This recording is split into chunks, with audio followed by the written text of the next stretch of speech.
No niin, tässä on Kawasaki 650 T2-malli vuodelta 78. Ollut mulla ihan uudesta alkaen. Alkuaikana se oli lähinnä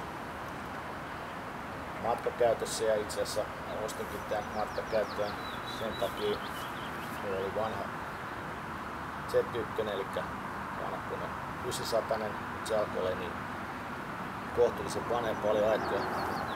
Sillä ei niin luotettava ulkomaan matkailu, niin ostin sitten käytännössä päittäin, sain tämän 6,5.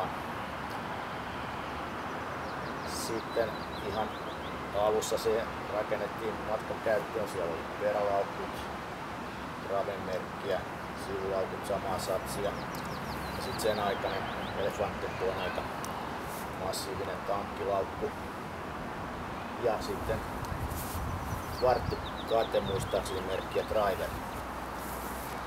Ja täällä nyt ajettiin muutama kesä aika pitkiäkin jotoksia ihan Etelä-Eurooppaa myöten.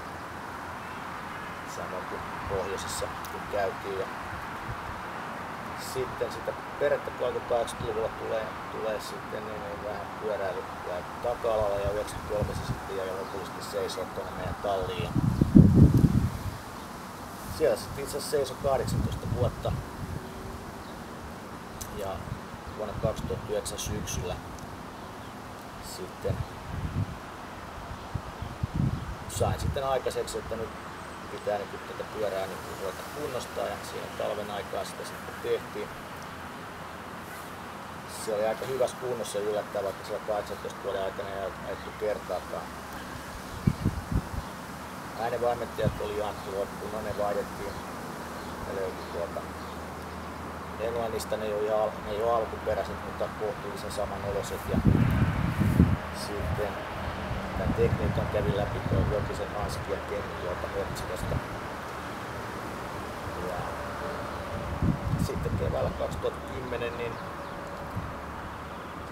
pyörä käytettiin museokatsastuksessa ja se meni läpi kerralla hyvin maininnan ja sitten se toukokuun alkupuolella vuosi sitten se museo rekisteröitiin ja nyt sillä nyt on ajettu sitten noin 1000 kilsaa ja sen enempää.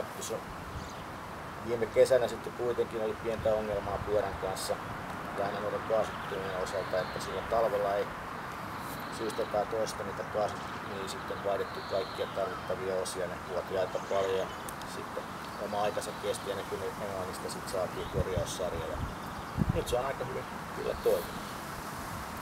Ja äänetkin tässä on ihan kohtuullisen hyvät. Ne vanhassa kunnossa nelikausikalassa, eli tässä pitää olla.